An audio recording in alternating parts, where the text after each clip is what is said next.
اور ان کے اندر ان کو توڑنے کے لیے عام لوگ چاہیے. اگر جواد احمد نہیں پھر کھڑا ہونا ہے. میں تو ایک جسے کہتے ہیں نا کھاتا پیتا آدمی ہوں, میں بھوکا نہیں مر سکتا. کھڑا اس کو کرنا جو بھوکا بھی مر سکتا ہے اور اس غصے کے ساتھ سیاست میں آیا ہے, اور اس کا طبقہ بھی مر سکتا ہے, اس کے پھپھی اس کی تایا بھی مر سکتا ہے.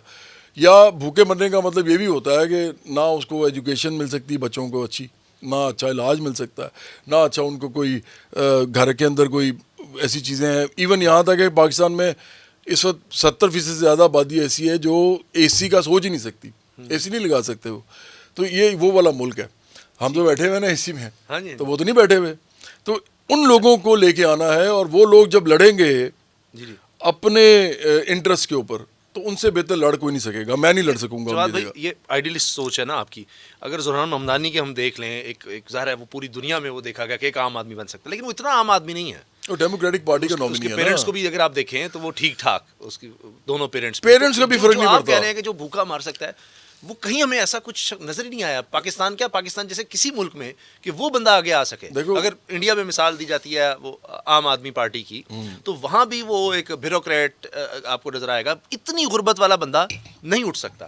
دیکھو میں یہ سمجھتا ہوں کہ وہ اس لیے نہیں اٹھ سکے سارے. یہ ڈیموکریٹک پارٹی کے اندر ممدانی جو ہے پھر بھی ایک ٹھنڈی ہوا کا اس لیے جھونکا ہے کیونکہ اس کی والدین جو ہیں وہ مڈل کلاس کے لوگ ہیں, پڑھی لکھی مڈل کلاس ہے, اس میں کوئی شک نہیں ہے. لیکن امپورٹنٹ بات یہ نہیں ہے کہ وہ مڈل کلاس کے ہیں نہیں. امپورٹنٹ بات یہ ہے کہ ڈیموکریٹک پارٹی نے جو امریکہ کی 2 بڑی پارٹیز میں سے ایک ہے, اس نے اس کو نامینیٹ کیا ہے. اگر فرض کرو اسامہ, اور اس نے وہ نامینیشن جیتی, اور بھی لوگ تھے ریس میں, نہیں پھر ان کے اندر پارٹی کے اندر بھی تو ہوتا ہے نا کہ کون کتنا ووٹ لے کر جا رہا ہے, کون آگے ہے.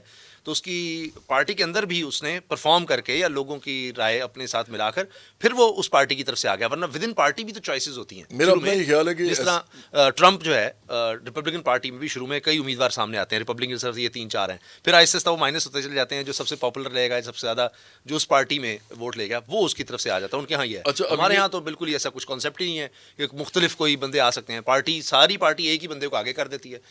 ود ان پارٹی کوئی روم نہیں ہوتا. تو ممدانی نے بھی اپنی پارٹی کے اندر بھی مقابلہ کیا ہے. ایسا نہیں ہے کہ ساری پارٹی بس اس کے ساتھ لگ گئی تھی. میرا خیال ہے کہ پولیٹیکل آئیڈیلزم ہے یہ جو آپ بول رہے ہو. آپ نے مجھے کہا نا, یہ پولیٹیکل آئیڈیلزم ہے کہ پارٹی ایسے ہوتی ہے, پھر پارٹی میں اوپر جو بہتر ہوتا ہے وہ میرٹ کے اوپر آ جاتا ہے. پھر اس کو پارٹیز میں کبھی ایسے نہیں ہوتا. پارٹیز میں انٹرسٹ گروپس ہوتے ہیں. پارٹیز میں انٹرسٹ گروپس کسی نہ کسی معاشی اور کسی نہ کسی سماجی جو پاپولیشن کے سیکشنز ہیں ان کو ریپرزینٹ کر رہے ہوتے ہیں. جس ممدانی کو اس پوری پارٹی نے سپورٹ کیا اس لیے ہے نا کیونکہ ٹرمپ ہے نا اوپر بیٹھا ہوا, اور یہ بہت لاؤڈ ہے. یہ ٹرمپ کو ڈائریکٹ شروع ہو جاتا ہے. حالانکہ یہ ہے تو ینگ سا آدمی, یہ تو میئر کے لحاظ سے سب اس سے اینٹی تھا. آپ نے بڑا اچھا اس میں ایکسپلین کیا کہ وہ پیسے والا ہے, وہ بالکل کیپٹلسٹ, یہ بالکل, اور کہ جی میں یہ فری کر دوں گا, اس کا بالکل اینٹی. تو ڈیموکریٹک پارٹی کو چاہیے تھا, اس کو یہ والا فیس اس وقت چاہیے تھا. ادروائز ڈیموکریٹک پارٹی کے اندر اس وقت جو ٹوٹ پوٹ ہوگی ممدانی کے بعد, اور پھر وہ کس طرف جائے گی, یہ سب سے بڑا سوال ہے اس وقت. آپ کو پتا ہے کہ لڑائی ابھی جو آگے ہونی ہے یہ ٹرمپ اور اس کی ممدانی کی نہیں ہونی.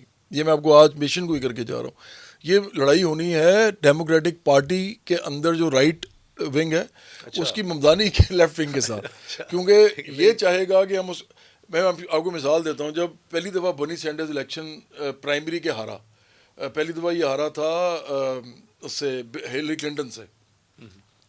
تو جب وہ ہارا تو اس کے جو جلسے تھے جب وہ کر رہا تھا وہ سارے کے سارے فنڈڈ بائی کامن پیپل تھے. مطلب اس میں زیادہ تر اسٹوڈنٹس تھے, زیادہ تر اس میں جو نوجوان تھے, اور اس کے جلسے ان سے بڑے تھے باقیوں سے.